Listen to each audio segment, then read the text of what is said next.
Hey, everybody, what's happening? We welcome you in. It's Three Guys Before the Game, and this is episode number 500. That's Amazing. 500. Looks like 510. Now, could you go back there and spin the other zero? Don't start obsessing about the zero. It's going to do that. There's airflow back there. It's going to move it around. You blew the whole thing. We're 10 seconds in. Just let it go where it's going to go. There you go. Thank you, Hoppy. In case you don't know, it's 500, episode 500. Three Guys Before the Game. Title of the show, Bounce Back House. Bounce Back House. They call it, Hop, they call their stadium the Bounce House. West Virginia went down there and they bounced back after losing. Bounced them right out of there. After losing 2 games, and there may have been a bounce or two that went West Virginia's way, i.e. Javon Baker and Beanie Bishop got a bounce there. No, that's how that happens. I don't know if that was an unusually good bounce. Those things happen all the time. Ball gets kicked in the air and you catch it. Kind of like Hail Marys fall in the hands of the team that's throwing the Hail Mary. Things happen. Even out. Not a bad bounce. Yeah, good bounce. Bounce Back House. Welcome in. Three Guys Before the Game. We'll break down West Virginia and UCF. A whole lot of stuff going on involved with that. Just a whole lot on and off the field. We'll get into it. Three Guys brought to us by Comax Business Systems, keeping West Virginia's business data safe, secure, and efficient for 25 years. That's a quarter of a century. 25 years. Three Guys brought to us by Go-Mart. Go for good times. Go for Go-Mart.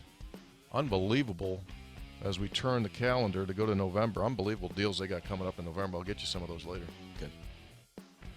Three Guys brought to us by Lou Wendell Marine Sales in St. Albans. They sell family fun. Visit LouWendellMarineSales.com. And I got that. The Entertainer special continues. Just an absolutely beautiful craft. We'll get into the details on that. Three Guys, you need to tell them you're a Three Guys listener when you go in there to get the Three Guys special. And later on in the program, Connolly CPA Group will bring us spreads on stats, providing value beyond the numbers. It is the Connolly CPA Group. All right, boys, court is in session.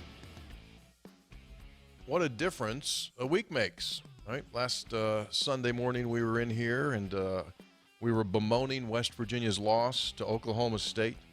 We were bemoaning Ollie Gordon, who was last seen. He ran out of Milan Puskar Stadium. He was last seen in Jane Lou. Just he didn't stop last night he either. Didn't. It was 262 last night. 271, I think. 271. Yeah.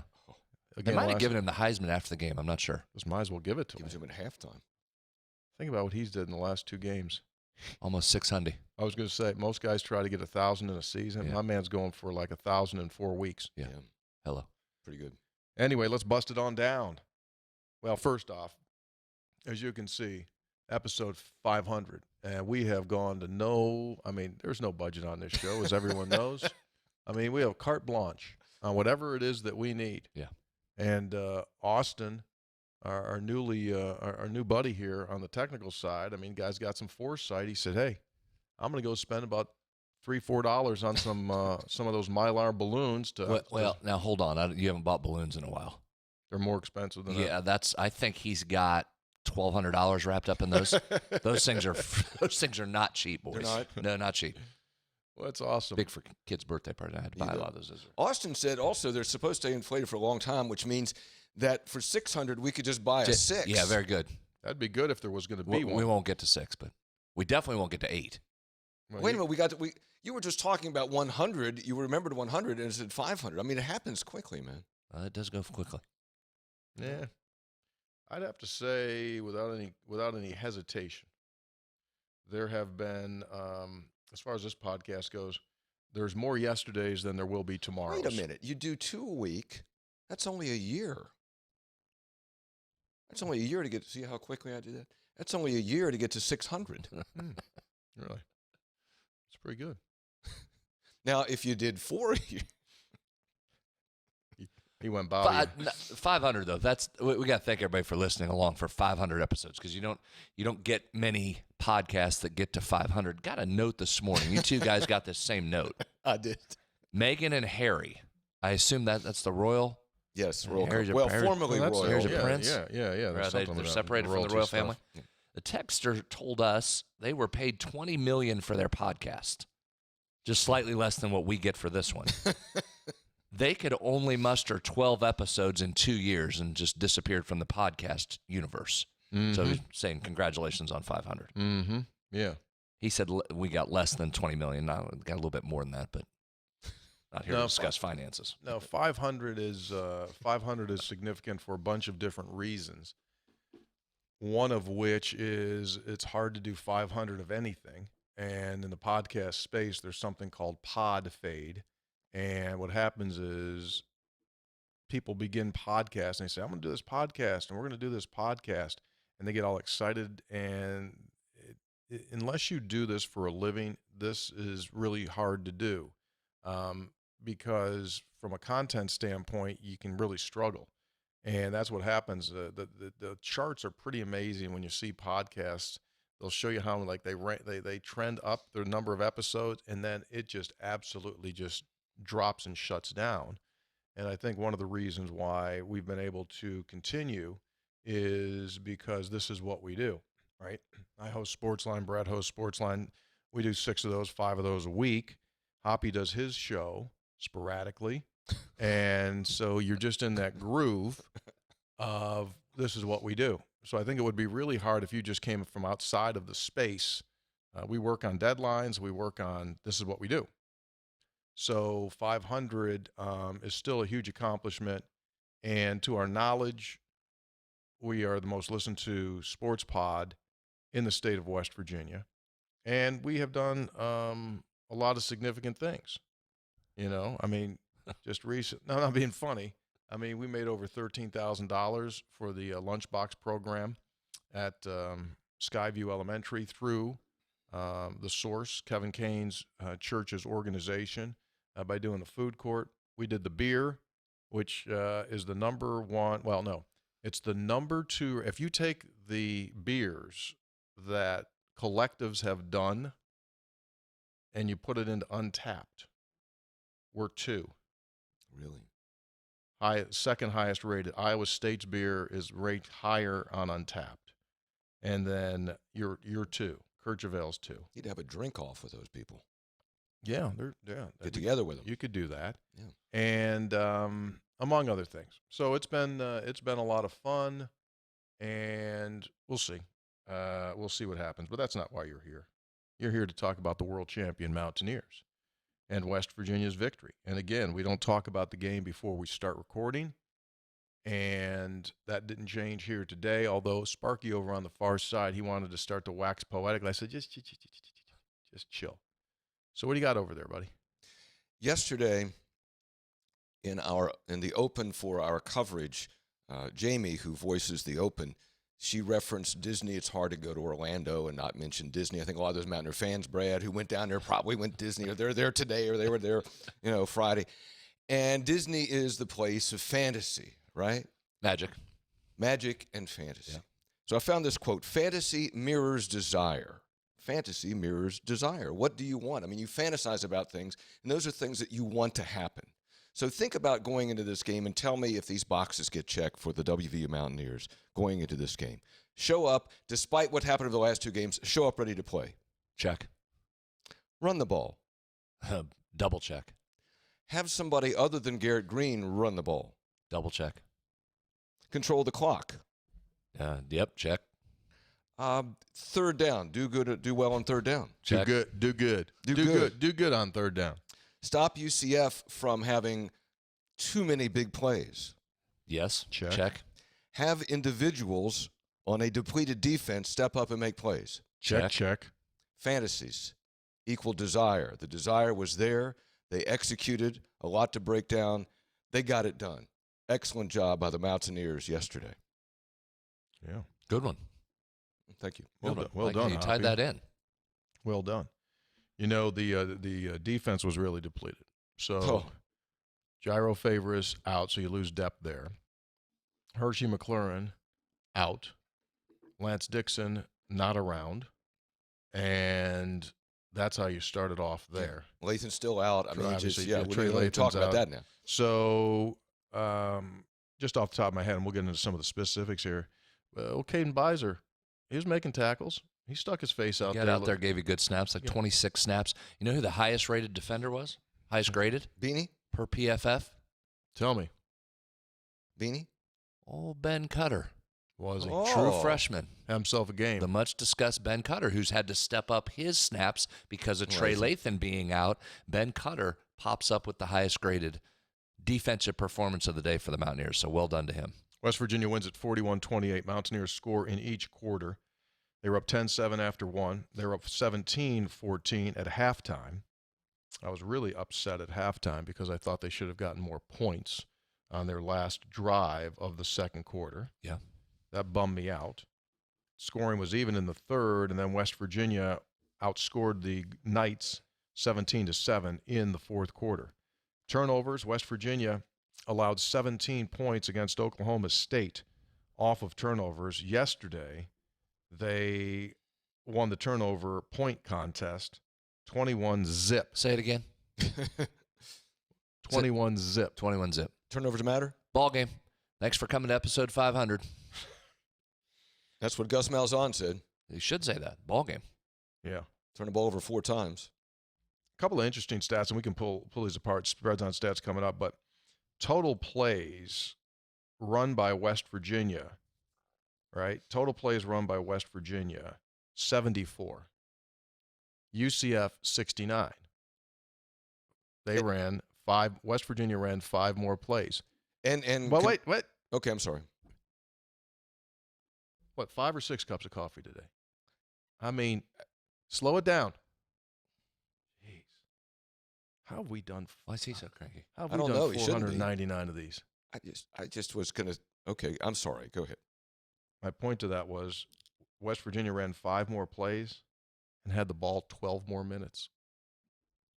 And 10 minutes in the fourth quarter. Yes, total domination of the time of possession because one team goes really, really quick. And how often do we say when you play those speed teams that want to go fast, if they're not converting, you got yourself a problem.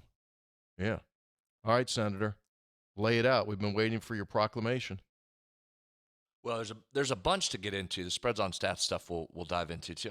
I just thought I'll say it again from a resiliency and a mental toughness standpoint for this particular group. And I tweeted this after the game. I just thought given the ability of this team and this staff to stay connected with all the noise that circulates and all the narratives that get pushed out of there as soon as there's one bad drive, for those guys to buy into coaching messages each week and be able to bounce themselves back up and go in, I'm going to get into this number. I mean, that's your third straight win as a 6-point or more underdog this season.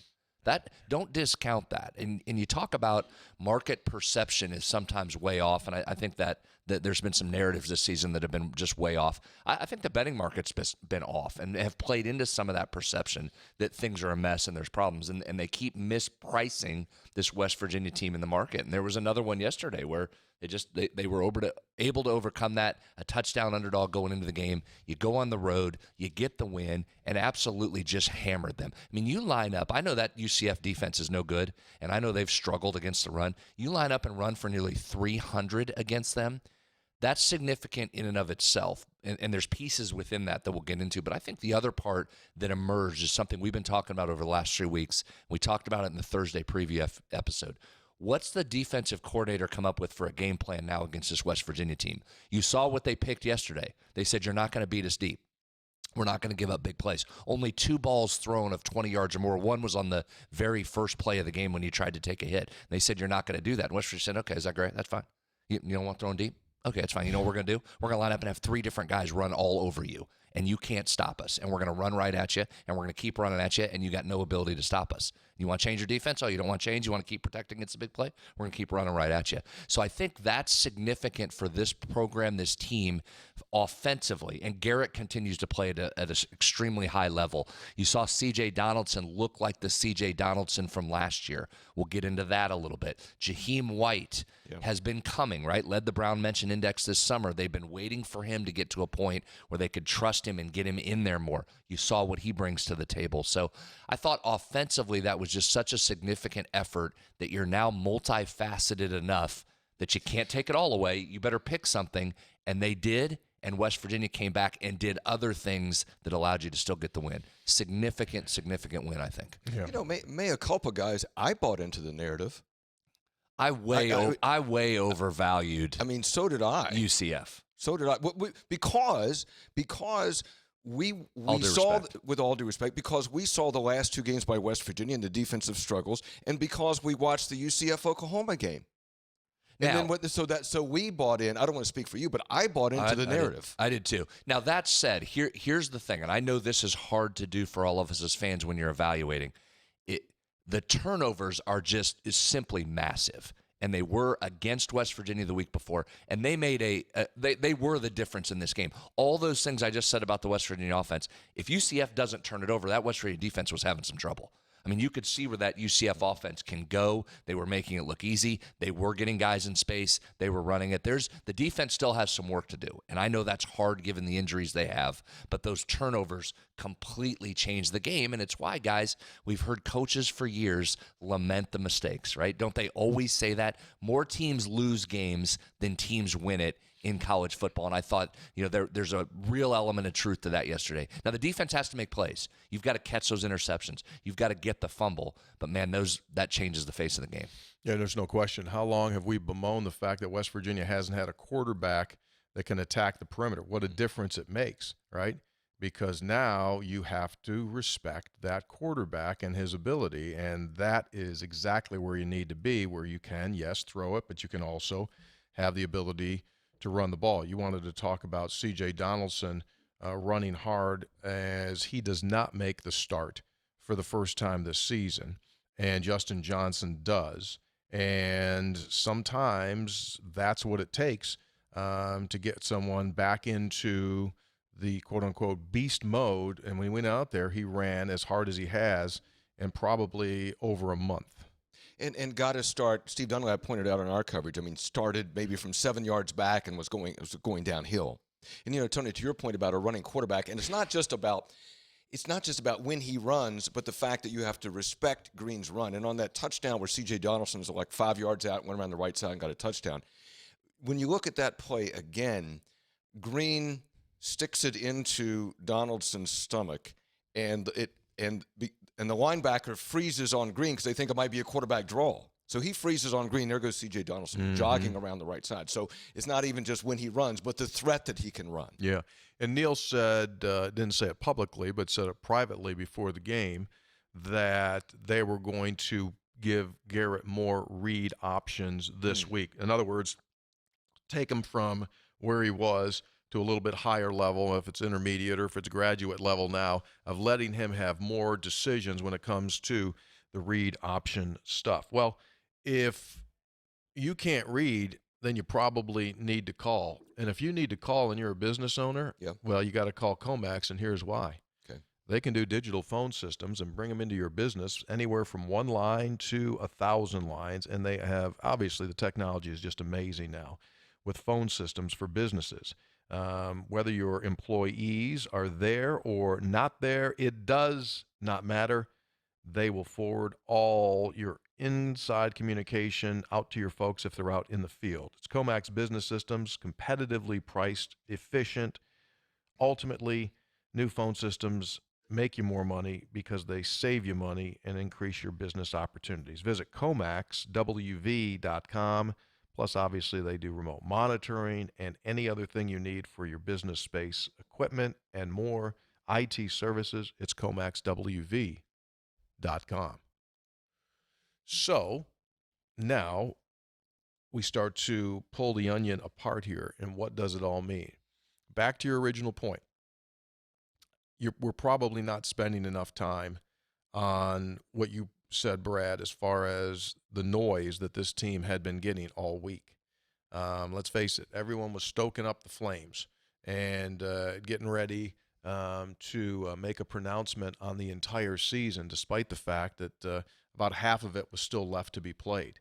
And for these guys to go down there against a team, if you remember, that came a 2-point conversion away from tying Oklahoma last week in Norman, and they went down there and they balled out.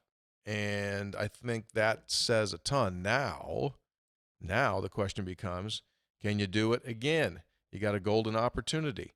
I didn't realize until yesterday that BYU is on the road 2 straight weeks. That's a tough travel spot for them. We know about that. First year in the league, remember? We went to Austin, and the next week we went to Lubbock. These old boys are going Austin to Morgantown. Get a little benefit because it's going to be a 7 o'clock Eastern kick at Milan Puskar Stadium, but nevertheless, they have to come onto the road, and they got issues. And, I mean, I don't want to put another log in the fire, but isn't their quarterback the quarterback from Pitt last year?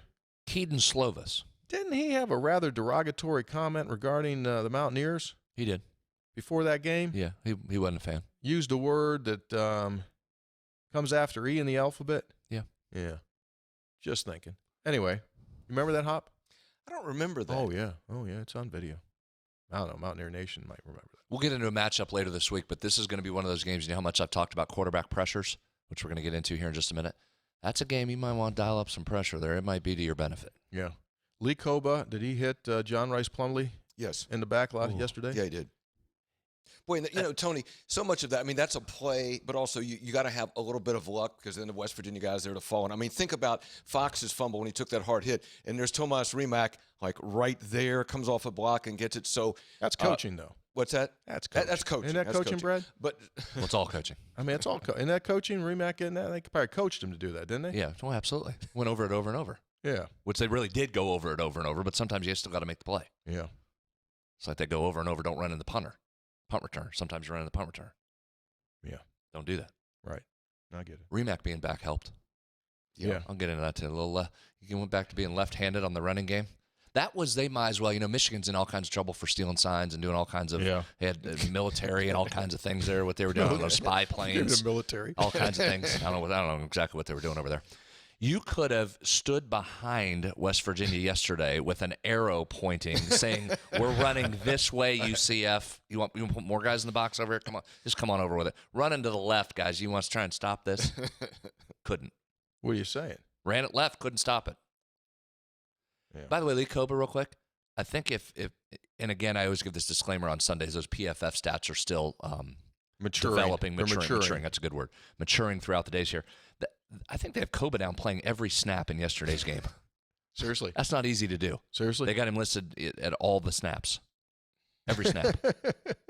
He played. How much did he play? All of them. All of them. How many snaps you put? All by of the them. way, does every 76 snaps, I think. 70. They have down 72 here. Yeah, pretty close. does Jaheim White get to the corner fast? Can he get the corner? Yeah. See, that's the part. And again, we'll spend some time on the defense. I get it. And with all those injuries, they're still going to have they've got an uphill climb here these last 4 games to try and continue to devise plans. You can't count on 4 turnovers per game. That'd be nice if you could, because that was certainly huge yesterday to get those stops. But offensively, I just continue to be impressed about how they evolve. And they've been fighting through their own injuries. Yeah. You know, Nestor got, 12 snaps in yesterday? So that line was back and remade with your starters for only 12 snaps before he has to go out with an ankle and doesn't return. And Nick Malone's able to come in. Thank God for Nick Malone being versatile enough now to play both tackle positions over the last 3 weeks.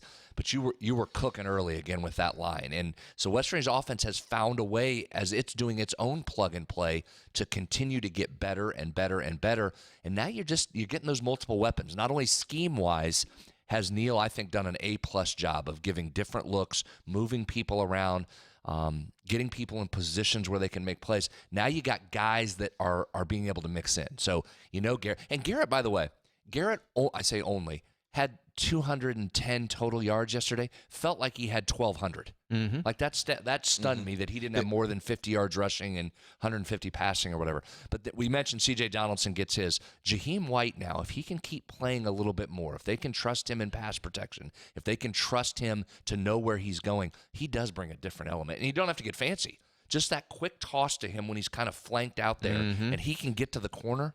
That's a nice little addition to that team. Can we go back to Garrett Green for just a minute? I mean, certainly. In the first half where he gets his leg bent, I mean, you saw the replay, Tony. It looked like, oh my gosh, this is a knee, this is an ankle, this looks bad. He limps off the field. He's back in the next series, or maybe the next play. He missed a play because there was the one ill-fated play that he was out, which But this What? is what. What? Well, wait, What an unbelievable play call that was. Perfect. What an unbelievable play call in that moment. Perfect. So Nico comes in totally cold, right? So what do you want to do? It's 3rd and 8. You can't run the ball on 3rd and 8. They know you're going to run. Can't run the ball. So you got to throw the ball. But you don't want the guy that's just come in, he's been sitting over there for however long it's been, to come in and have to make a throw down the field. Mistakes could happen. So you run a tunnel screen that's pretty safe pass, right? Get the ball out of his hands, got it. And then, oh, by the way, it's a version of a hook and lateral there, right? So it's the tunnel screen, make the easy throw and catch. That's a great first pass for a guy coming in cold. You flip it back, and here comes Jalen Anderson around the outside who has a chance to redeem himself and just drops the football.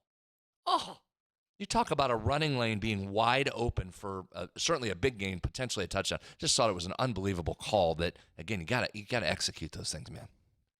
No question. Because I'm not sure when you can break that play back out again. No, you can't. But God, it was a great call. hey, but finish the point about Garrett Green is that he has that intangible that we've talked about after the game. This is what Wyatt Milam said. I love Garrett. I love him as my quarterback. He's tough.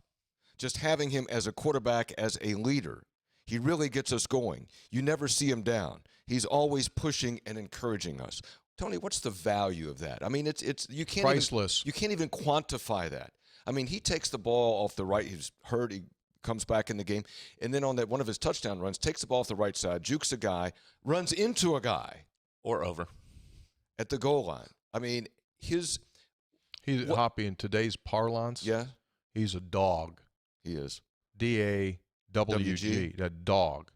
You know, I mean, I don't know if we have what we used to call guys like that, but you have to have that. You have to have that dynamic personality, that toughness, those leadership qualities to have guys follow you. Yeah, and they're following him. Yeah, I mean, if Wyatt Milam's following you, go back. then people are following Wyatt Milam.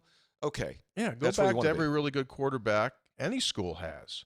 They have that it, right? Major. Did they follow Major? Yes. Yeah. Did they follow Pat White? Yes. Yeah. Did they follow Will Greer? Yeah. They follow those guys. And that's what this guy, you know, they follow this kid. They like this kid. and he continues to not make mistakes. That's the biggest thing. We spent hours this summer talking about his need to cut the mistakes down, do what you're supposed to do. And then what did we say? If you did that and you were comfortable that he would do that, you could open the playbook. That's exactly how this is playing off. He has been absolutely phenomenal. He not just kind of good, guys. Not just, hey, he's a pretty good starting quarterback. He has turned into an absolutely phenomenal football player this year.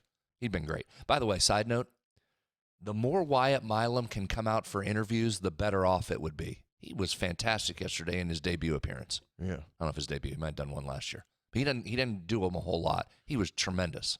Yeah. Tremendous. From what I'm told, not a big fan of the Yeah, interview. well, he should do them more. He's really good. Yeah. He should be a fan. He's excellent. Not a big fan of what? Interviews.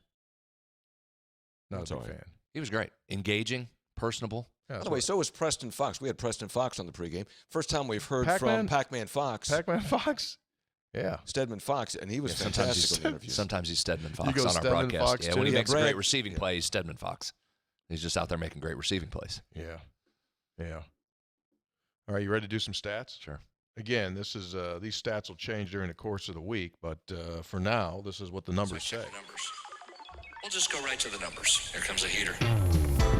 Let's jump into the analytics portion of the show. Ready? 5, 4, 3, 2. This is Spreads on Stats. It's brought to us by the Conley CPA Group. Complete service public accounting and consultation, serving clients throughout the great state of West Virginia since 1985. They provide value beyond the numbers. What's that, you mean? Well, they pride themselves in giving you more than just preparing a return or adjusting your balances. They'll take a specific approach to what it is that you're into, understand the client's needs and the challenges they face, and then they figure it all out. Audit and assurance, tax planning and preparation, consulting and advisory, outsourcing accounting and CFO services. Conley CPA Group, proud sponsors. Spreads on Stats. What hit you in the head? Couple things, and we've gone over some of the numbers, but let's look at this one stat, kind of recap one of the things we talked about on Thursday. We'll come back to it. How did it look? So as we mentioned earlier, the turnovers and points off turnovers were really the key stat. If you want to look at a number, that was it. That's what changed that game. And quite frankly, it helped cover up some troubling defensive numbers that were developing throughout that game. One of those, we've talked over the last couple of weeks about passing downs. The need for West Virginia to get the opposing team into passing downs.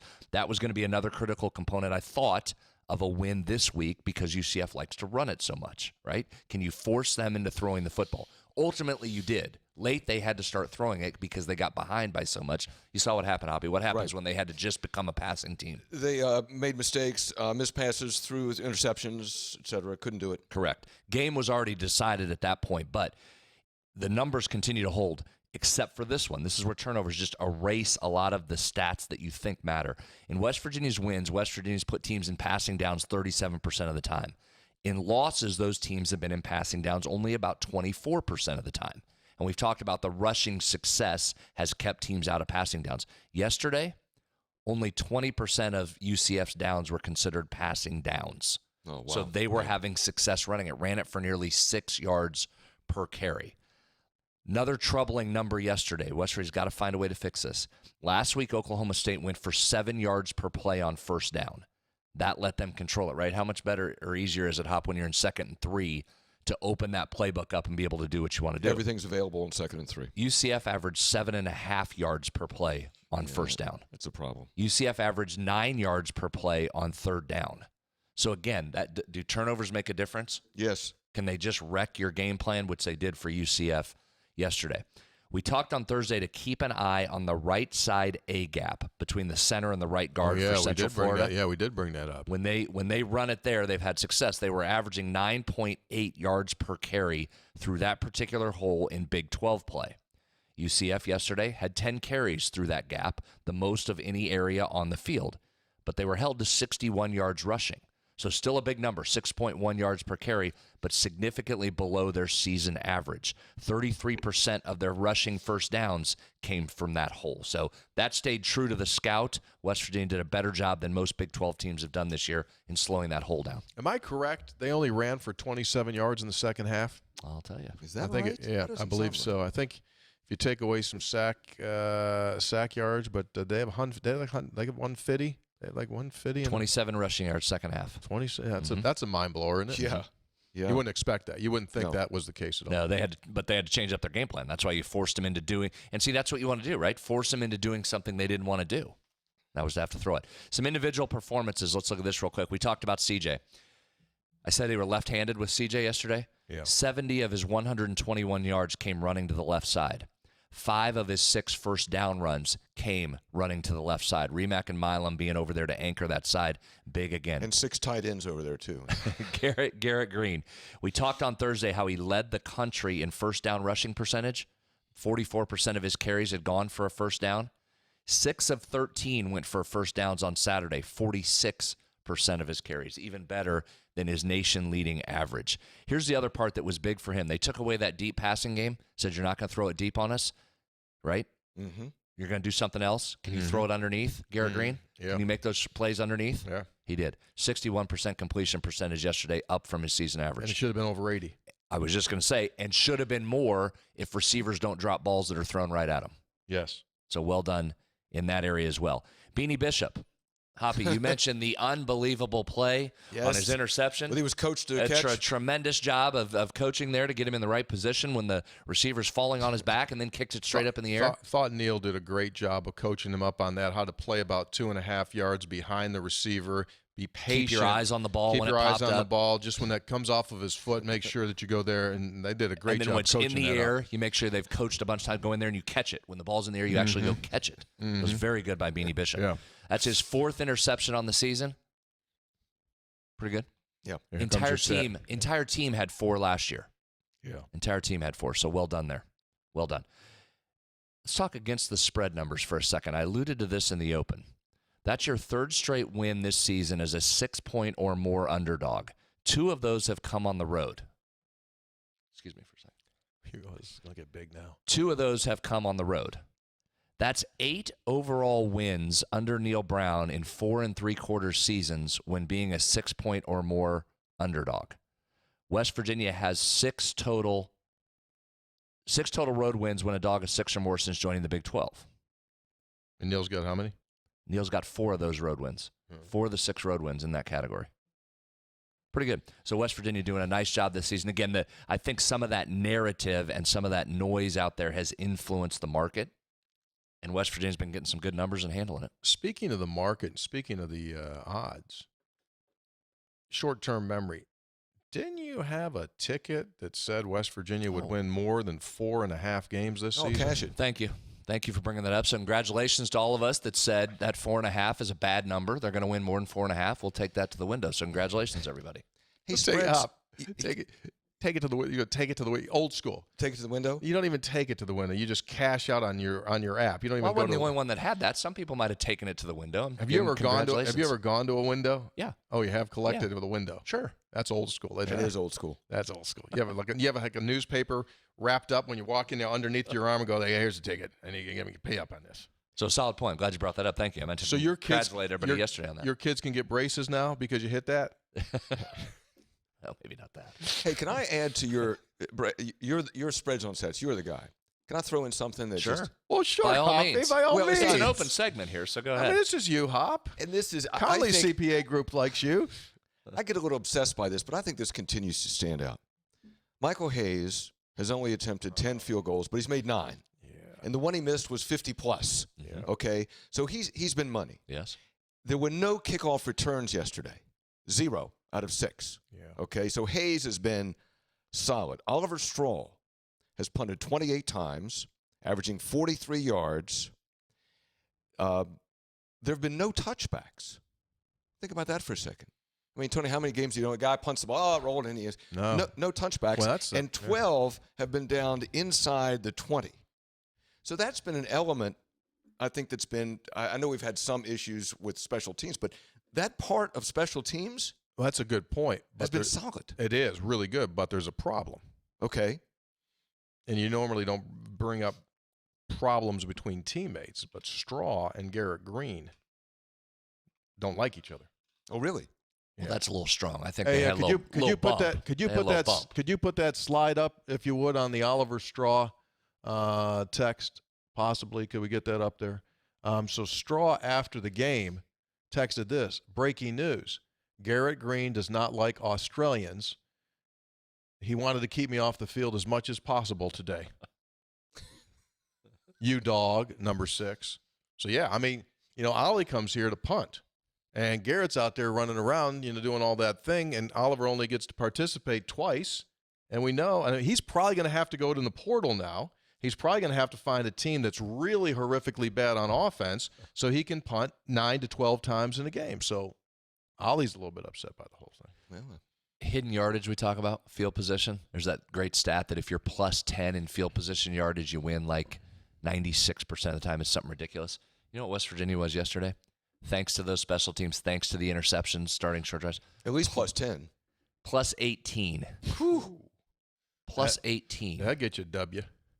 Hey, by the way, because sometimes people take things too seriously that are said in this program, there is no real spat between Oliver Straw and Garrett Green. Thank It's a goodness it joke. wasn't you. However, we did have a punter years ago that literally used to root for the offense to stall so that he could punt. Is that right? Oh yeah. Yeah. Oh yeah. Absolutely. Absolutely. Do you want to finish that story? He did. I'm not going to say his name, but yeah, he did. He did. You here yet, Senator, for that one? Nope. Okay. We'll just leave that as it is. Anything else for us? I think that's the I bet I know bulk who of it the was. highlights. I'm not going to say it either. I bet I know who it was. Was it a while ago? A while ago. I know exactly who it was. You would agree with me there. Yes. Yes. Give me an individual grade or two. Well, I told you, Ben Cutter jumping out as the highest graded defender was significant. Looking through here, Burks and Bishop played most every play too, which makes sense because you're running low on guys. Anthony Wilson played the bulk of the plays. Offensive, I'll give you a couple offensively because I think that offense played really well. Jaheim White, highest graded offensive player. Ooh. Oh. Garrett right there, CJ right there. Oh, we didn't mention him, and he got some carries yesterday. Rodney Gallagher highly graded coming out of that game. He's starting again. He and White, right? The young guys. What do we say? You can't come into game one expecting them to be through the roof with these numbers. But as the season goes on, they look like playmakers. Starting to see it a little bit. Starting to get Gallagher mixed in there a little bit more. Yeah, he was active in the first half. Remack, your highest graded offensive lineman, coming out of yesterday with Milam right on his heels. Zach right in the ballpark as well. So really good game from those guys. Yeah. And they had, they can do that play with Zach Frazier, Tony, where, and Steve Dunlap pointed this out, where they pull the center. I mean, that's unheard of. It's uncommon. Uncommon. Well, I told you. They pull the center. He goes in a gap on the right side and blocks the linebacker to try to free up the running back. Okay, centers don't pull. No, generally. Matt Moore, I told you a 3 weeks ago, I said to Matt, we were talking about Zach, and I said, have you ever had anybody? He goes, I've never had a guy be able to do that, ever.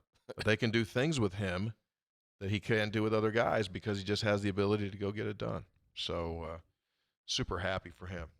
Super happy for him. Anything else? No, I think you got it. Eddie Vestorenen graded out really well defensively. He was in there. He had a pressure.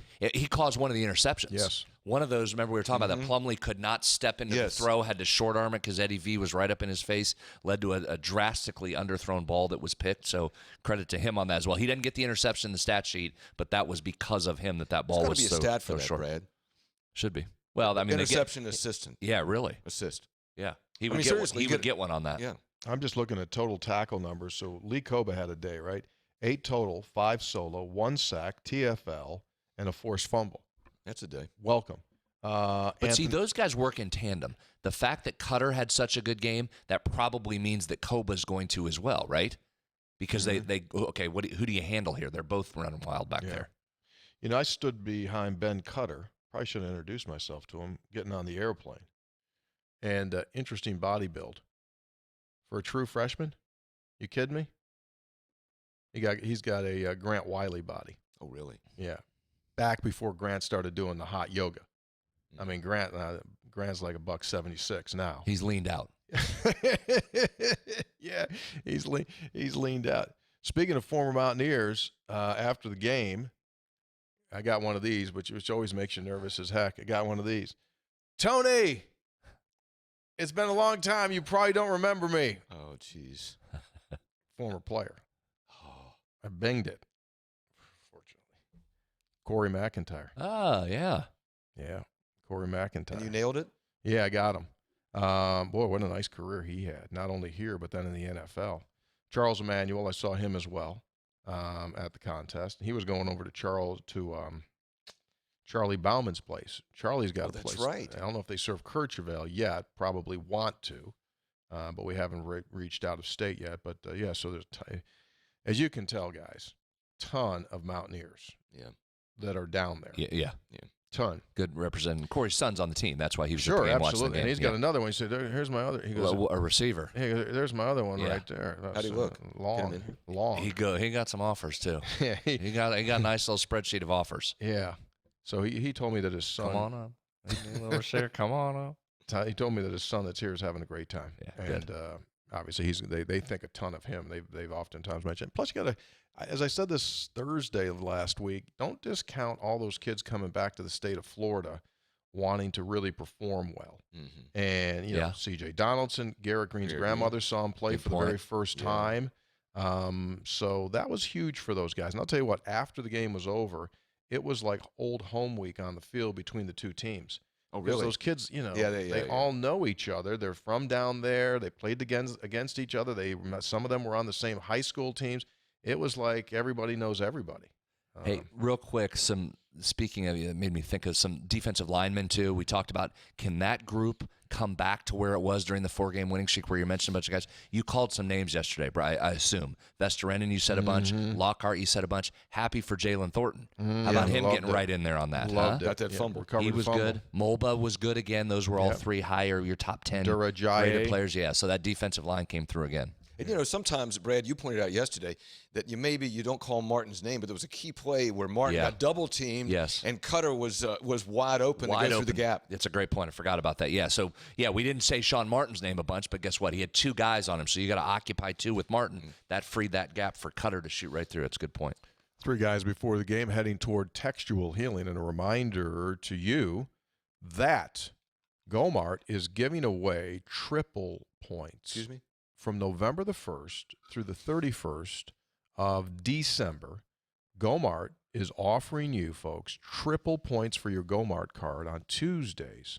No, you're not a rewards card member, sign up online or do it via the app, and you instantly start piling up those points.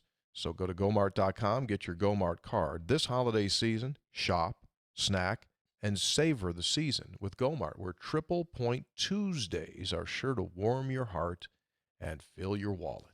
Hey, Tony, we get kind of preoccupied and don't want this to get away from us. Maybe you were planning on mentioning it anyway, but the statement released today by Mountaineer basketball coach Josh Eilert on Cook, who, of course, collapsed during the game Friday night against George Mason.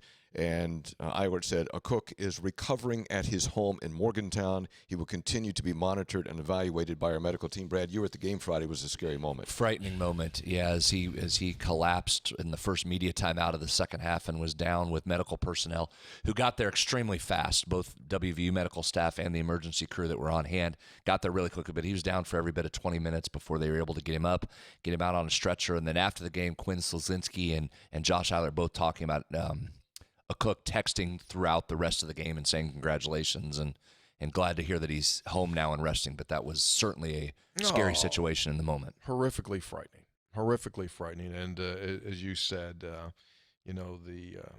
care, we oftentimes, we just think of it in passing, but the care that is available at these venues instantaneously, I mean, is critical. Mm-hmm. I mean, I saw, obviously, Randy Metter, who's a longtime athletic trainer for WVU, but our team doctor for basketball is B.J. Balsick. Mm-hmm. And he, besides doing that, his regular gig, his day-to-day gig is he is an emergency room. He's in the emergency room at WVU Medicine. I mean, he sees these kinds of things, like, constantly. And immediately all of the attention goes on to those guys. And so it's great to have that association all the time, and BJ travels with us, and we're always we have docs with us all the time, but it's life or death sometimes, and it's great to have that there. Yeah, and he was right on top of this situation and involved in it. And here's the other thing I think some people forget. There were other WVU hospital personnel in the stands that were monitoring that from the stands. If there was other help needed to come in, those people were there too and paying attention. Yeah. So total team effort on that one. Glad to see he's back home and resting now. Yeah, super, super scary. All right, let's do this thing.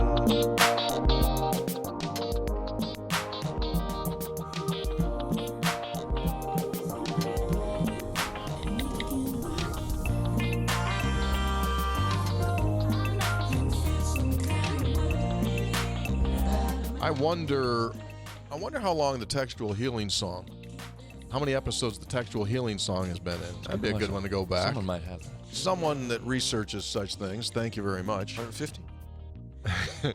Over, under? Over 150? Oh, that's a good question. That's a good question. I thought you were going to go Daniels. Hey, real quick, one side note before we move on.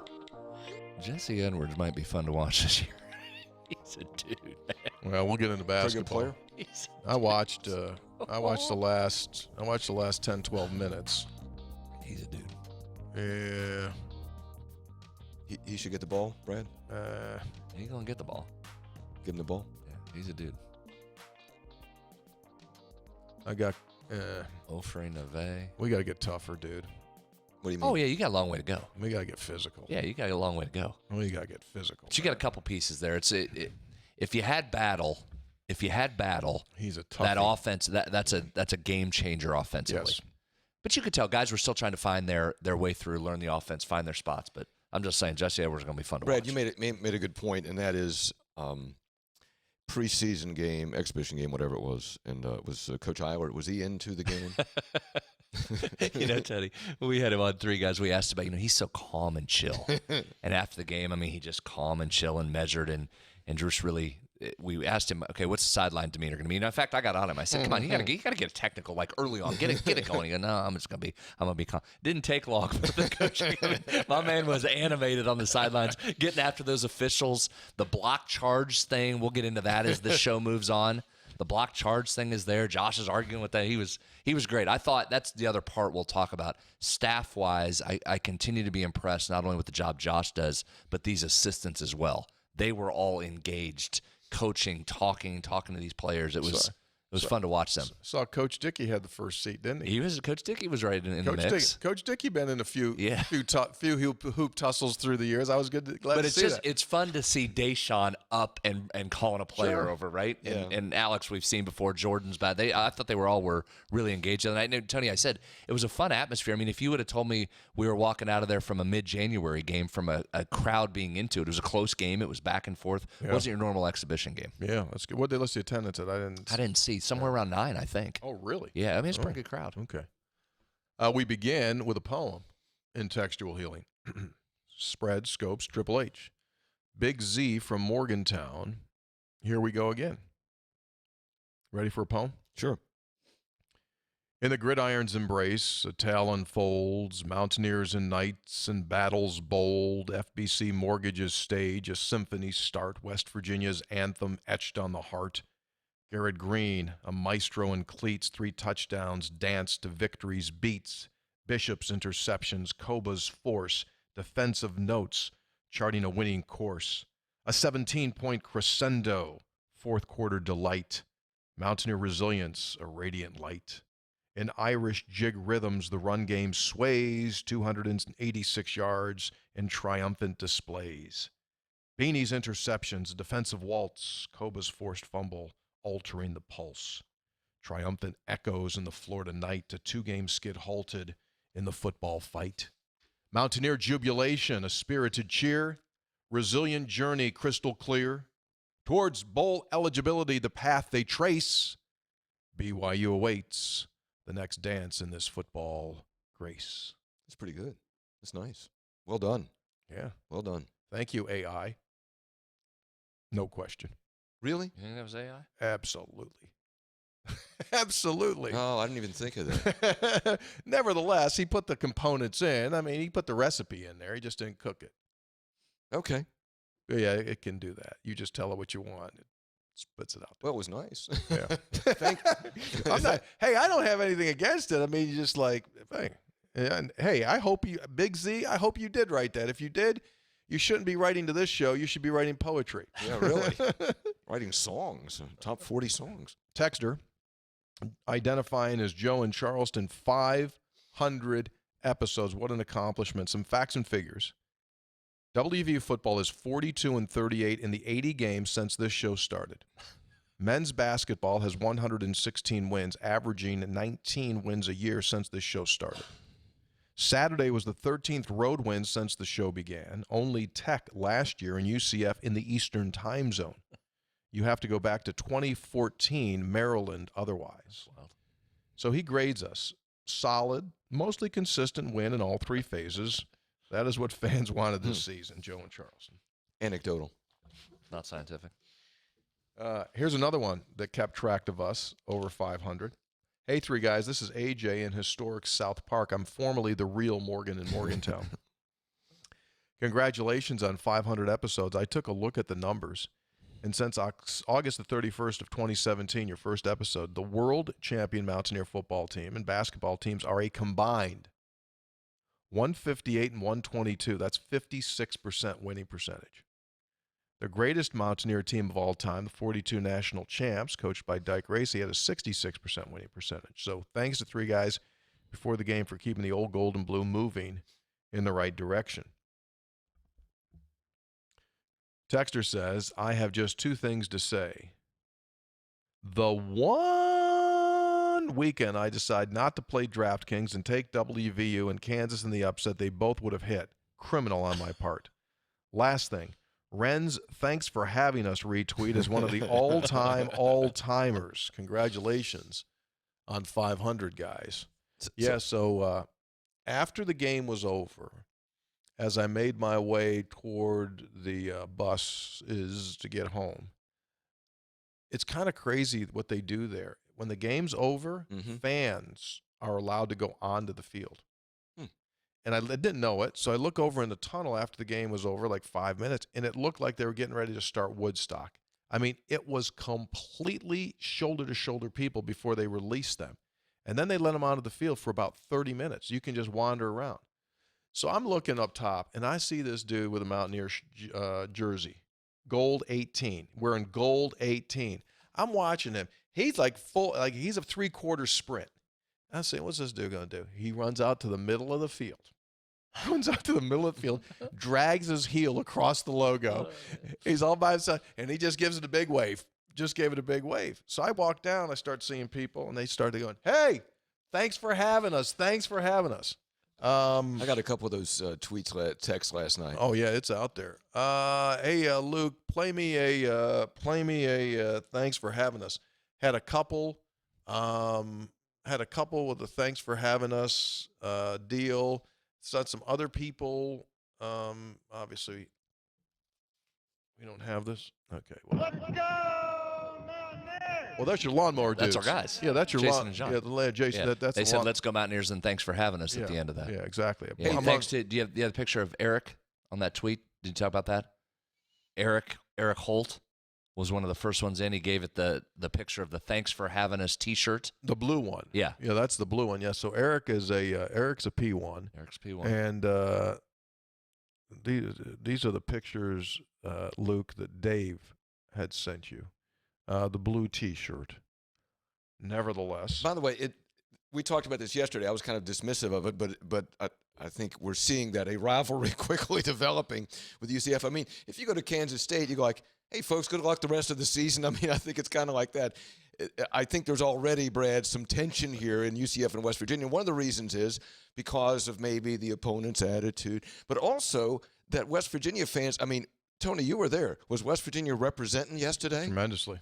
You could hear it, man. You could hear it. They were there. They loved it. Yeah. They were waiting on it, and they loved it. Talked to a bunch of people who made a week out of it. Yeah. Came down and went to Disney, did the theme park, stuff like that. Good. Welcome to the Big 12. Glad they're in. It's a good destination. Mountaineers will be well represented every time they play there. But thanks to all the folks for the thanks for having us, mentioning that. Eric, thanks for the purchase of your T-shirt. Those are available at episode800.com if you would like one. Yeah. Lewis in Lewisburg, probably not his real name, writes in, haters had a bad day today. Let's go, Mountaineers.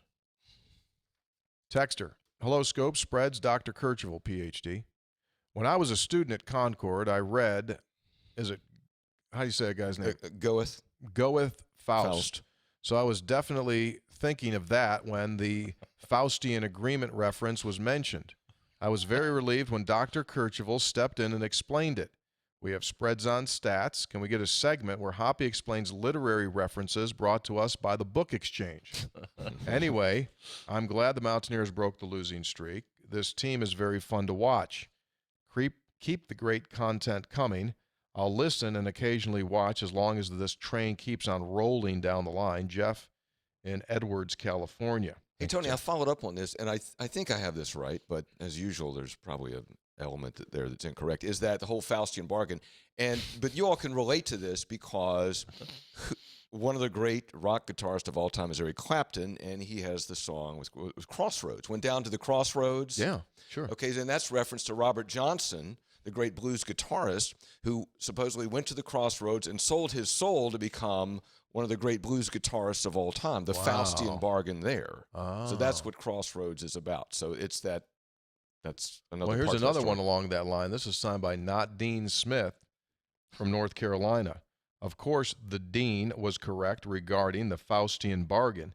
And, of course, the other two guys tried to make it sports-related when it was not. Best line in all of that is, quote, can't you just let us be dumb and leave us alone, Hoppy?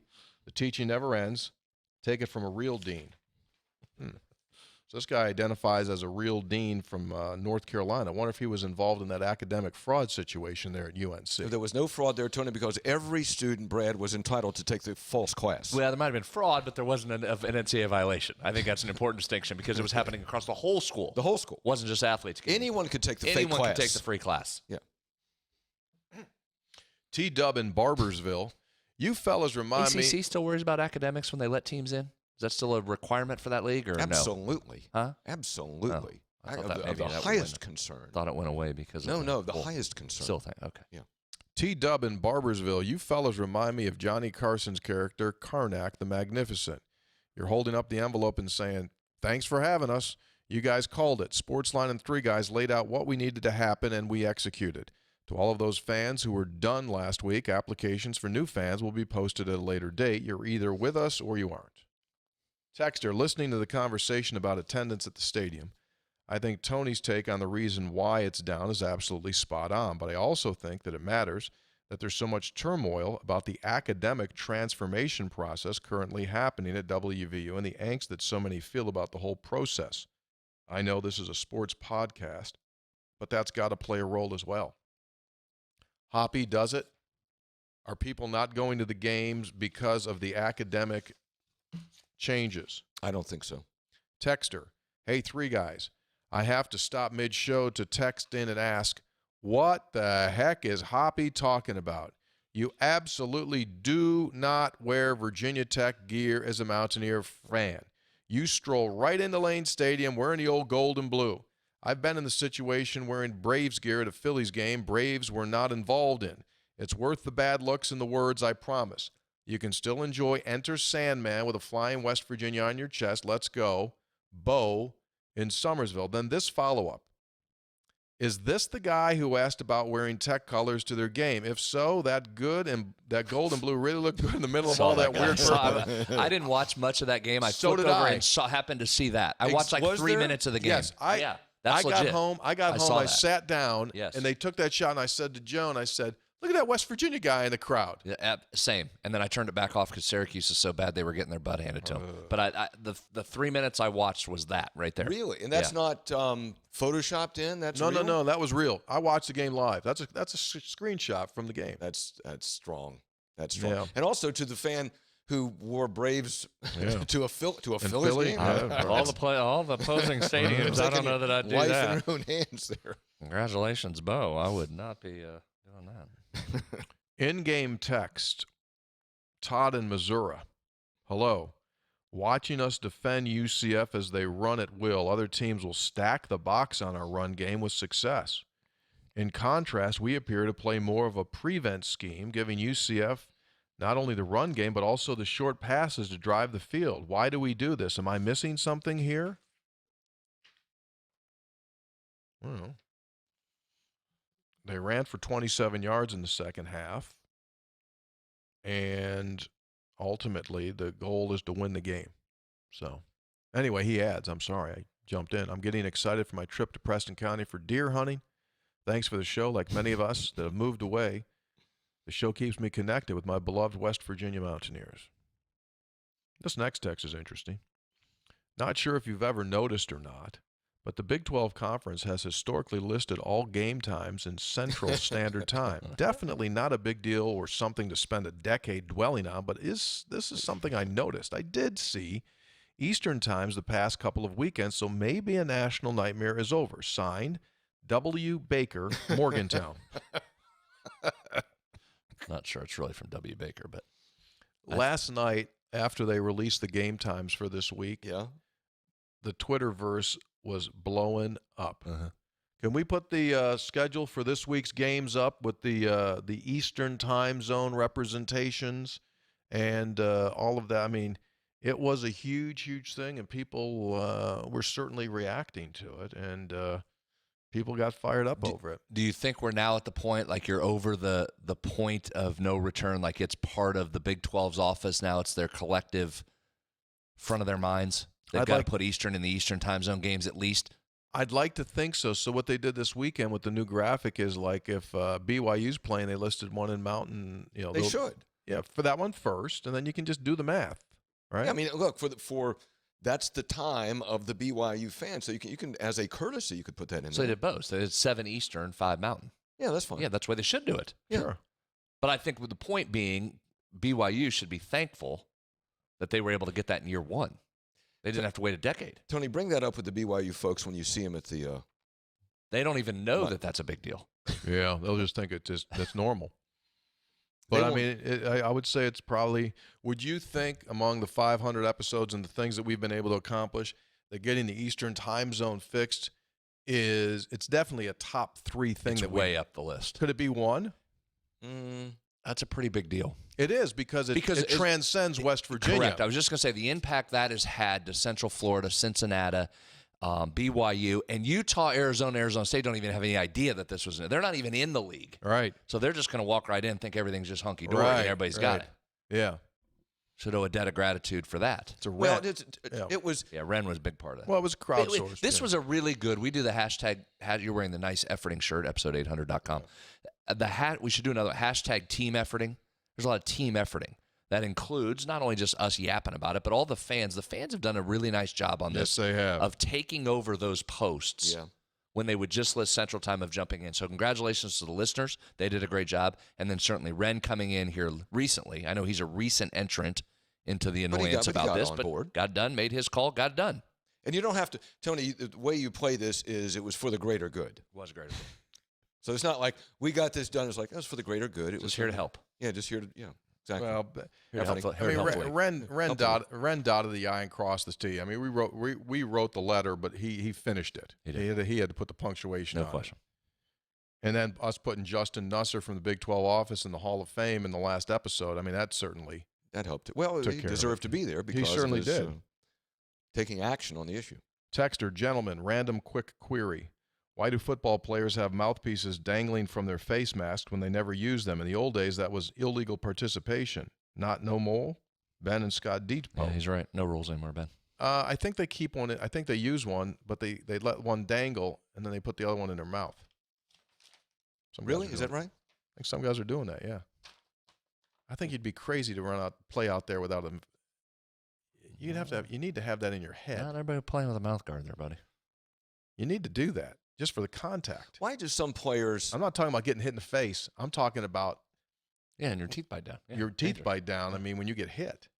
Yeah. Go ahead. What were you going to say? No, just that you see a lot of players. They take it out, they put it in a helmet, put it back in, take it out. Oh yeah. I mean, why wouldn't you just have it though attached to your helmet? No.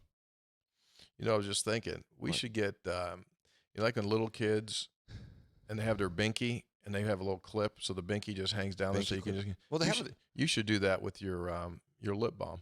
Oh man. Right, Brad? Like we could put a lip balm thing and put there's a little hang thing like there so you could just get. You do like your lip balm? I got a problem with that. Texter, this team should be 7-1, should be competing for the top spot in the Big 12. Instead, we aren't. Not being last isn't good enough. Tired of irrelevance. Want to believe in the climb, but every time we have some, hope is dashed. Was this from last week? That came today. You texted that. You got that last week and just missed your cut and paste came in today? Came in. After the win? Correct. Texter, hello from Tampa. Signed, who signed that? Where's he from? I didn't get a name. Oh.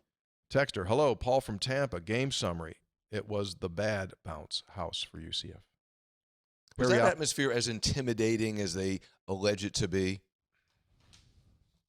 It's always hard for me to say that because I have headphones on. Yeah. They do a nice job with their entertainment. It's nice and lively. Shaq was there. Shaq was there. Yeah. Yeah, Shaq DJ'd as Diesel. Pretty good day. Pretty good You ever day. stood next to Shaq?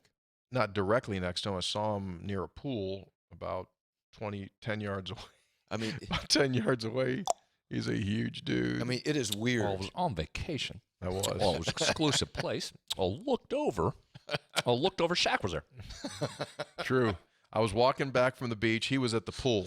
He's standing up, and I'm getting closer and closer and closer. I'm going who is that dude? Well, I said to my bodyguard, "Oh, is that Shaq? I can go over and get an autograph, picture, get my picture." He was there for a wedding in the Caribbean. He was there for a wedding. It was he's huge. I saw him once. I was covering the Greenbrier Golf Classic, and he was there.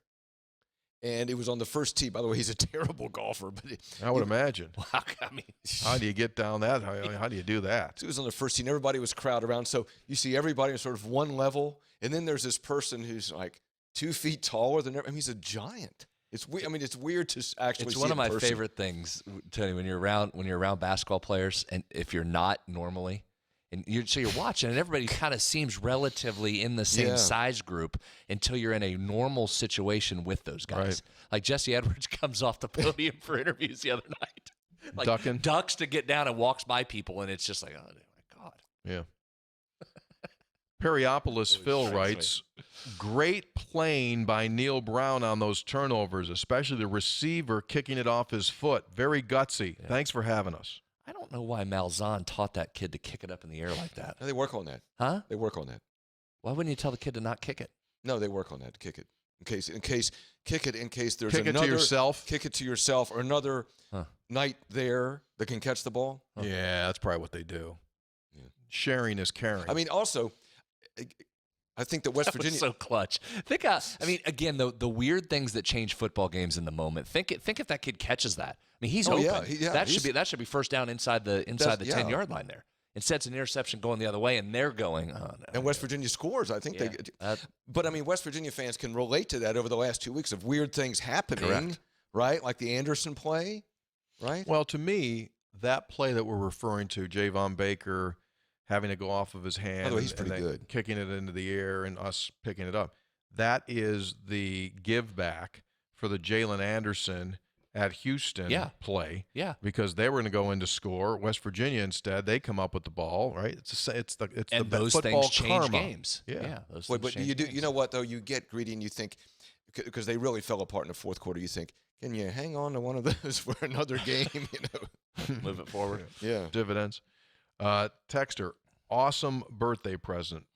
Greg in Stewart, Virginia celebrated his birthday, and he said, hard-fought win. Green is a beast. Texter, Mountain Mama singing Country Roads in Annapolis. They indeed left no doubt. On the road, in the heat, efforting all the way. Let's rock Mountaineer Field and keep it going at home against BYU. Texter, thanks for having us. Drew and Heather Eddy from Waynesburg, Pennsylvania. They made it. They made their way down on the Hey, field. That's what I'm nice. talking about. The Yeah. people, you can just Oh, go on yeah. the field. Awesome. And they do a really nice job so it doesn't become a lingering. They'll go like, you now have 20 minutes remaining on the field. Then they go Oh. 15. See, They very go customer 10, service, 5. Disney experience, right? Yeah, They yeah. That's get like it down real, there. that's real grass. I'm sort of like, dude, Yeah. you're going to let all those people step all over that grass? That's very good. I like that. Yeah. There you go. Thank you to Drew and Heather. Is that right on campus, Tony? Yeah, it's a portion of the campus. Well, Is it? that's really nice. Is it nice? It is nice. Yeah. They got nice facilities. And they're It's- going to put it's they're right. gonna- Is- they're- Where is it in relation to like downtown Orlando? Is it I just think downtown was like they said 20 minutes away, 25 minutes away. Sorry, one more. This is a darn fact. If I told you guys and every other Mountaineer fan on earth that we would be 5-3 after 8 with a win over Pitt, not one person would have said no thanks. BYU should be fun next weekend. What's the story on the tailgate situation? I'll definitely find myself a Kercheval somewhere in Touchdown City. Because I've been so heavily criticized regarding over-promising, we've turned all of the tailgating scheduling to Brad. Brad, what do you have on that BYU weekend? I haven't been kept in the loop. You've been talking to people. I don't know. We're not doing it. is that a hard no? Okay. Yeah. Hard no. Situation beyond our control. Okay. Everything's cool. Like, no one's giving us any problem. It's just like, Circle back next year. See you for the. Penn You State become game. so weather dependent this time of year, too. Yeah, That's tough. yeah. If you knew you were going to get last week's weather, you'd push forward, but you might not. Go ahead. Texter. Uh-oh. Hey, fellas. This is Mike from the Conley CPA Group. Hope you boys are enjoying another beautiful Thanks for Having Us Sunday. Wanted to share a little value regarding the number, which in this case is 4.5. Congratulations to everyone, including Brad, who cashed those 4.5 win total tickets yesterday. Remember, gambling winnings are taxable income. However, you can deduct your gambling losses as itemized deductions up to the amount of your winnings. That's correct. I may have hit the over myself, so lunch is on me. P.S. Hang the banner. #HTB. Congratulations, Mike. Well done. I think, and Mike can get back to his next show. I think the legislature just changed the law on that, so you can deduct, as he said, you can deduct gambling losses against your winnings. Well, Brad never loses, so he wouldn't have any of those. Hang the banner. Episode800.com. Because Texter. if you're, I'm sorry. Go ahead. Never mind. This one, I think you guys are going to find this super neat. Hi, three guys. We are welcoming Ren Marie Turner the newest and the smallest Mountaineer with a win against UCF. Go Ears. This is from Mia Turner in Sacramento, California. We love your show. Oh. And so I wrote back to her and I said, you got to tell me, the name Wren, did that by any weird chance? And she wrote back and said, we were looking for a name that started with a W since my husband's name is Will. I just came across Wren online, and when I told him, we knew right away it was the one. He immediately told me she shares the first name of WVU's athletic director, Wren Baker. That's classic. Oh, by the way, she adds, our dog's name is Nealon. That's pretty good. Look at that, babe. That's a newborn right there. Well, Look sure. how cute. Absolutely. Gorgeous little baby. That's some hair. Sure. Texter. Update. This shirt takes on a whole new meaning when you're a Mountaineer and UCF alum. Fun game, and as always, it's a great day to be a Mountaineer whenever you're in Orlando, Florida. He's got the shirt on that says, thanks for having us. There you go. Awesome. That's With the some gold U- version of the thing. some- Got a gold and a blue. With some UCF dudes. That's a nice fit. Yeah, it is a nice fit. Good work for him. I give him credit. You wearing the thanks for having us shirt before the game begins. You have it during the game. That's well bold. done. Now, you Like think that's not when you have one over it, and then when it's over, you take that off and you wear the thanks for having us. you think he went over to Phil's and had that T-shirt like altered and fitted? Yeah, I just think youth helps. Things Yeah, fit youth better does when help. you're young. Just fit better. Yes. Things look better on you when you're young.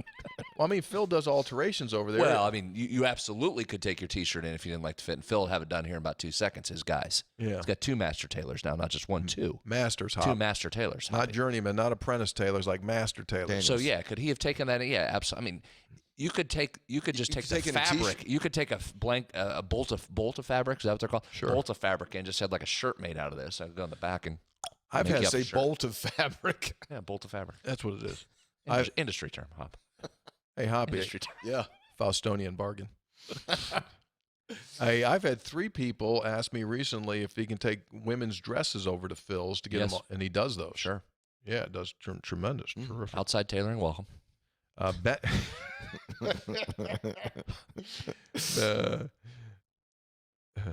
Benny in the Bay Area writes, for episode 500, I have dug heavily into the statistical categories. How about this one? West Virginia is 1-0 on the road in Eastern Time Zone games as a member of the Big 12 Conference. True that. Love you guys. Thank you for 500 episodes of bores, land ownership, and pontoons. Here's to at least 300 more. That's only Thanks, man. again. That's only a. What is that? Oh, it's 3 years. The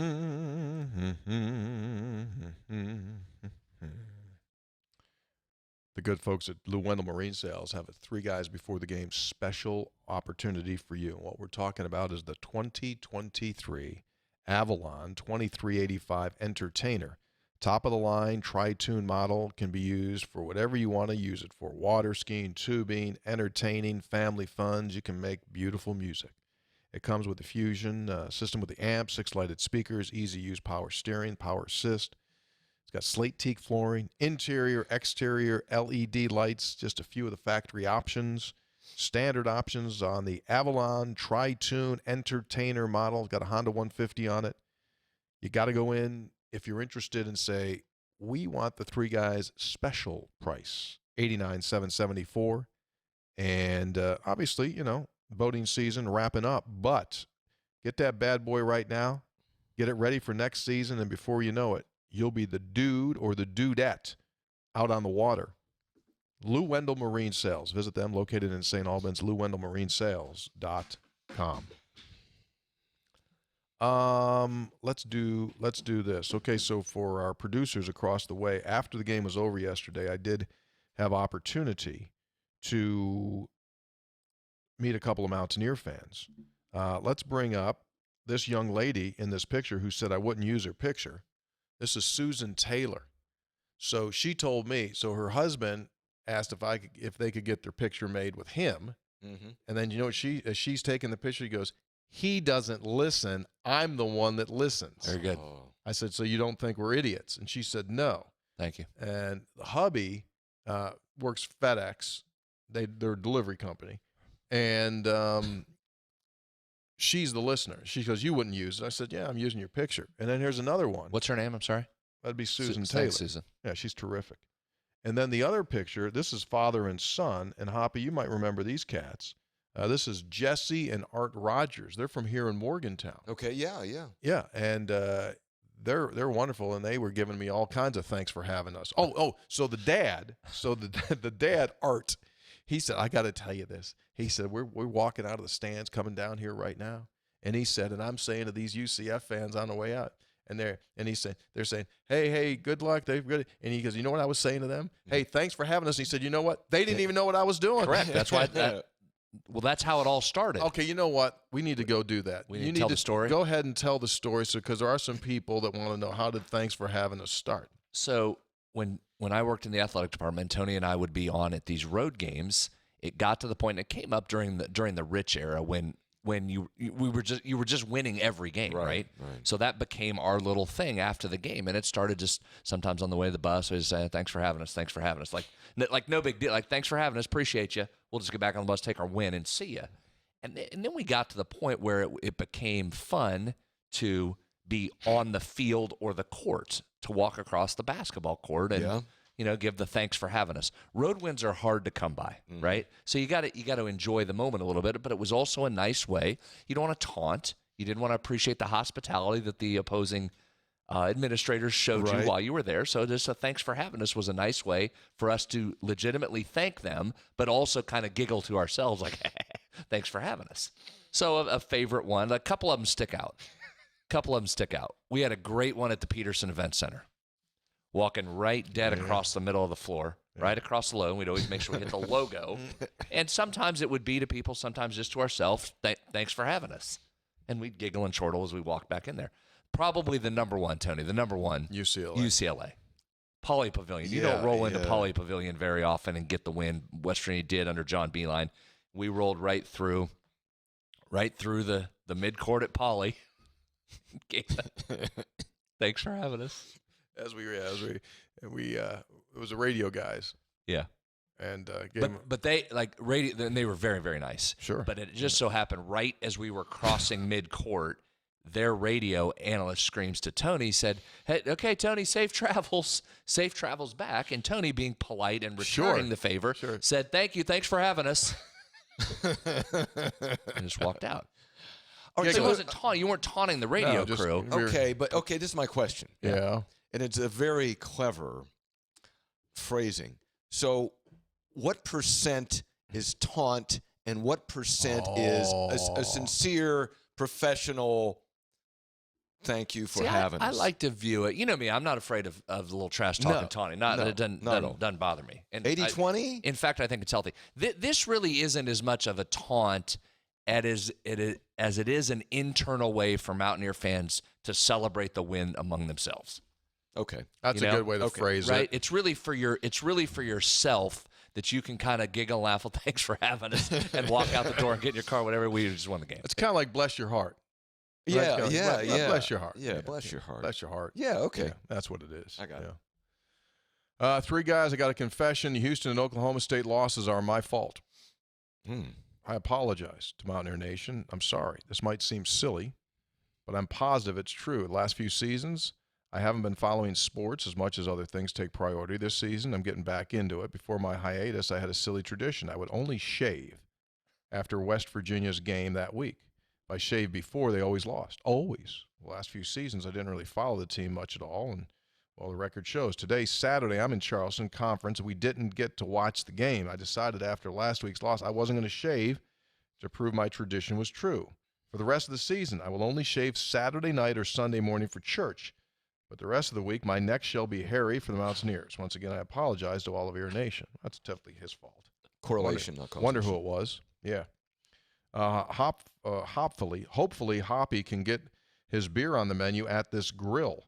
This is just outside of Smyrna, Tennessee. Enjoyed your call of the victory. This is Randy, first-time texter. Hopefully this text will get picked up by the Chat GPT algorithm or whatever The roll of the dice was selection. Love your show. There it is. Hoppy's Harbor Grill. One of the investments I have Very nice. other parts of the country. Boat ramp, boat slips, fishing supplies, Bait. pontoon rentals. Good morning, three guys. Great win. Still can't believe we coughed it up at Houston. It's gonna Sitting here after a few brews, unfortunately not Kirchevels, I'm wondering who all we can retain for next year to continue to build momentum. We were close last year, still need a win for a bowl, but let's get off the coaches and enjoy the rest of the year. Houston have a bad day yesterday, Brad? Yes. 48-7? Is that what it was? Thought it was 42-0 or something. Is Was that it really? no? Texter, three guys. I hope this gets in before the text deadline. While watching the game, I couldn't help but think on every UCF third down, here comes a fumble, thanks to the Senator's stat. Bring on the Cougs. This is signed by the three guys, GI Doc. I met his sister. Thank you, Doc. Met his sister. What now? I met the GI Doc's sister yesterday at the game. Really? Yeah. Wow. She identified as GI I'm the Doc's GI sister. Doc's sister. So he's talking about. We talked about on Thursday. UCF is fourth nationally in third down fumbles. Hoppy didn't believe the stat. Didn't think it would happen. Now, interestingly, the fumble stat for that game, both West Virginia and UCF have not recovered a lot of fumbles.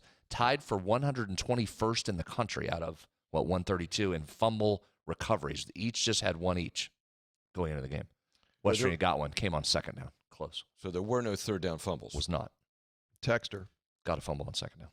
Scope spreads Hoppy to the third. January of 2010, I took my nephew to his first Mountaineer game at the Gator Bowl.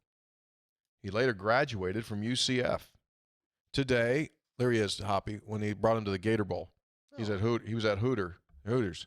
Today, almost 14 years later, we attended the game together. Love the show. Keep up the good work. There he is. Now he's all grown up in a black shirt there. Jason from Ronceford's got the Mountaineer gear on.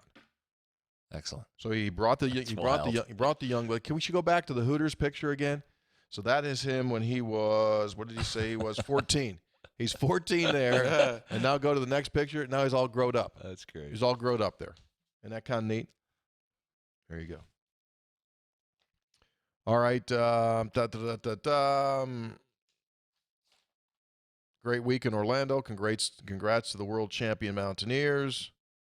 We now live in Orlando. Can't wait till next week to get back to Milan Puskar Stadium. There you go. Hey, Friday, I was working on a news story, working on a commentary. Sure, yeah. So I called the prosecuting attorney of Jefferson County. Yeah. And left him. Well, actually, he called me. And then it was like, when I picked up the phone, he said, Hoppy, Hoppy, Hoppy. Matt Harvey, Big Three Guys listener. Thank you, Prosecutor Harvey. That's Thank well you. done by Matt. Good job. It was. Texter says UCF was nice enough to let the fans on the field after the game. 75% on the field were Mountaineers. Great win. How about this, guys? There. How about that powder blue Mountaineer gear stuff? I didn't see much powder blue. What do you make of Almost that? a UCLA look to it. Texter, just want to brag on the quality of guys these young men are. To make it a priority to greet every fan along the sideline speaks volumes to how much they care about the state. So we got this group of, so there's CJ saying hi to the fans after the game. And then you got Garrett saying hi to the fans after the game. And then 54, Zach Frazier saying hi to the fans after the game. And here's some of those two fans after the game. Looks like he might be wearing that shirt from that shirt. I've seen that shirt. It's got a bunch of stuff on it. Hey, go back to the Garrett picture real quick. So Garrett right there, I know he's talking to Mountaineer fans, but that's a very good, see, that's like the epitome of a thanks for having us. Like that's very well could be a thanks for having us. Oh, it certainly could. Like you're walking on the field, thank you. Thanks for having us. There were a lot of Mountaineer fans there. Oh, yeah, there were. They were waiting, dude. Haven't played in the Eastern time zone in a league game in 12 years. Yeah. You know, so is this very right? nice CarQuest Bowl win yesterday. So listen. Hey, listen. A nice trip down to Florida. Last Young man had a nice experience.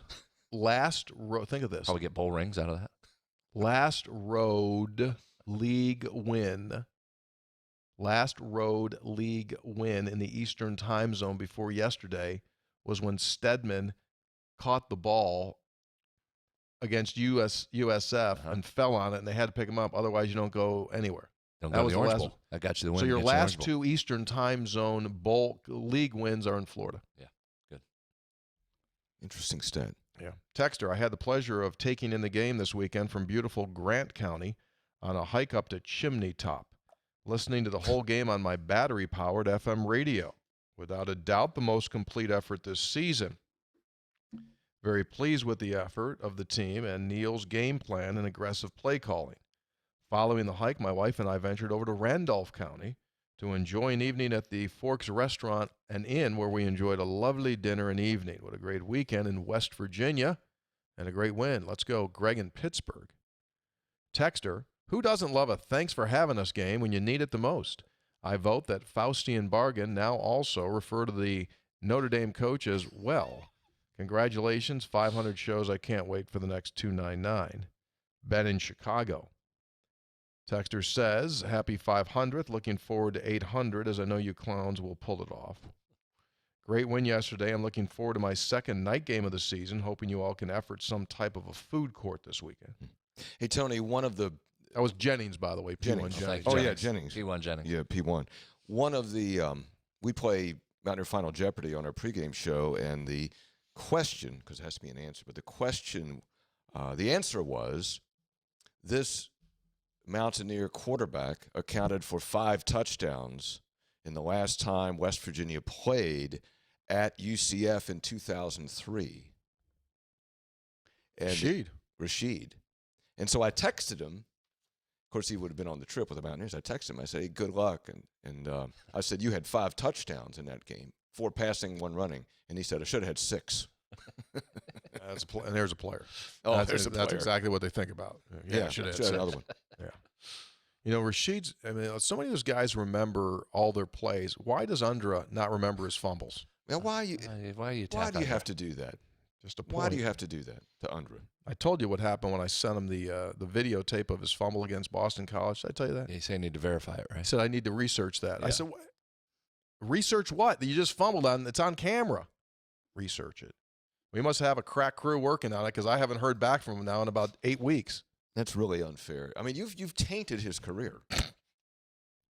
Yeah. Bolstered his career. No, you've tainted it. Bolstered.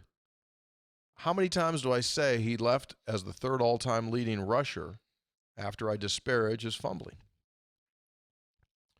Gentlemen, happy 500th. I've only been listening since January. Sad to think you won't make 800. Your podcast is good therapy. Hoppy, I've been listening to you for a long time, and I'm glad you straightened out the others on the Faustian bargain. Brad, good analysis, and I really agree with your take on Coach Brown and those who want to run him out. Tony, I've been listening to you for a long time, and you always make me laugh. I really enjoyed your banter with Coach Wallace today about going for 3 or for the first down. His knickers were twisted, weren't they? Great job, fellas. Big win for the world champs. Let's keep them coming. Dink and Bridgeport. So late in the game when they went for that 4th and 2 and converted on the E.J. Horton pass, like Coach is going like, I don't know if you don't take the field goal here. And I'm going like, it's still a 3-score game even if you hit the field goal. That's why He goes, yeah, it is, but even if they score, all you need to do is come back and hit a field goal again. And I'm like, I don't know. That was a nice play. Neil did a great job. I loved hearing this after the game. He talked about how he dives heavily into the analytics on Thursday, and he was going to be. They were going into that game aggressive based on what they told him, based on what UCF does. They were going all the way up to the -30. He said, so meaning back to the basically your own 20 would have gone for it on 4th downs. How about that? Yeah. So again, it's not willy-nilly, not just out there. Man, I don't know. I think we'll go for it right now. Yeah. Hey, we'll go for it. Well, it's good. Well, I don't know. Should we go for it? I don't know. What do you guys think? That's not quite how it breaks down. That's planning. So, you're not standing over there looking around trying to figure out what to do. So that's pretty interesting to hear. Yeah, it was. This next texter is not in a good place. Excuse me? He's not happy. 3 guys, I am historically a Rational fan. I've never been a fire the coach guy, but leaving the stadium after Oklahoma State, I emailed the trust and canceled my recurrent donations for football. I wanted to move on from Neil. I was beyond frustration. All week, I refused to wear West Virginia gear. I took down my flags. I even refused to listen to your preview podcast until Friday, which is extreme for me. I was prepared to not watch today, but my heart changed my plans. This was one of the more fun games in the Brown era. Garrett Green is good, maybe the most complete QB we've had since Geno. Sorry, Will. The future with Garrett, Remack, Malone, Jaheim, Rodney, Ray is bright. I'm cautiously excited. Neil did a fantastic job getting them ready and called a flawless game. I really want to be 100% invested, but I need to see us ranked again before I'm ready to be there. We have not been ranked in 5 years. This is not the program I've been devoted to for 45 years. I think it's possible for Neil to get us there. He's got 4 games to do it. If he gets us ranked, I'm all in. I know it's arbitrary, but if he doesn't get us ranked, I'm 100% out on him and will not be back to a game and will not donate until he's gone. Signed by Ryan in Covington, Kentucky, and Kerr and from Weirton originally. Well, you got those 4 games, and they all you put them all, even the Oklahoma game. I mean, they just lost to Kansas. You put them all, Brad, in the winnable category, right? You're not looking at any of these games thinking, oh, you can't win. They're all in the winnable category. And as you said, West Virginia, 3 of those wins have come against teams where the other team was favored by a touchdown. Yeah, just keep coming. Like, everybody just chill out. Just keep coming. You got 3 losses. One on an absolute fluke play. It just doesn't happen. Hail Mary. The other one lost to a top 10 team. Okay. Next. Mike and Meadowbrook, 3 guys. You have a knack for making non-prediction predictions. This time, Brad comments on a 300-yard rush game. West Virginia basically resembled those remarks. Donaldson, White, complemented by Green. There you go. You know, what's going to miss, for a team that couldn't run the ball into itself for a couple of years, this team's now gone over 2 Bills, 2 straight games, which is encouraging. Mm-hmm. Moved to 11-1 under Neil Brown when rushing for more than 200 yards. The one loss being to Oak State. Good to have that reassembled O-line, even though you got you lost. I hope Nestor's okay. Yeah, me too. Really hope he's okay. Last text of episode 500. Hey guys, Rocky Bombay here. Following up a few weeks ago, Hoppy, I apologize. It took me a while to respond. Some of the details of why I've been abroad for the past 12 years. Long story short, we're missionaries, South Asia. Efforting to encourage and strengthen local churches, minority Christian population, sharing the good news. We reach out to different people groups across the nation. We love what we do, but it's a challenge, as you can imagine, to be away from home, loved ones for long stretches. We often say we've made the tough decision to step away from something we love for something we love more.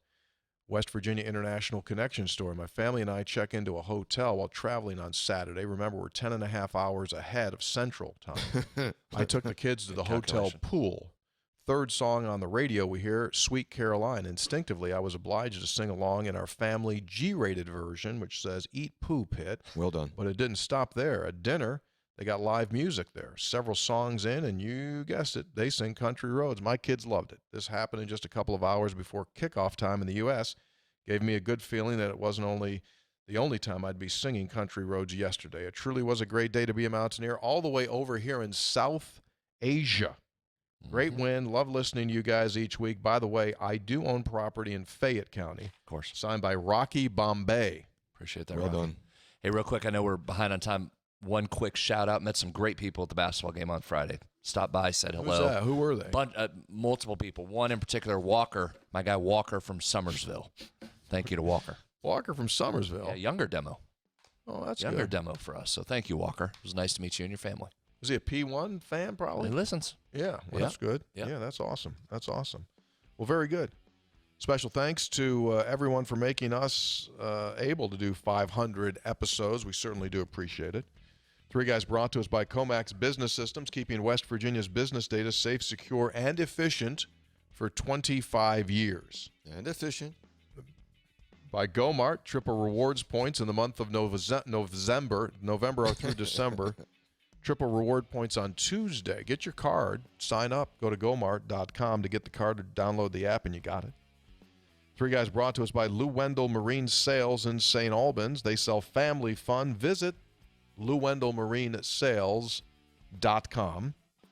Don't forget, take advantage of that unbelievable boat that entertainer's special. I mean, you Good check sound it. system in that. Great sound system. You'll be the talk of the water.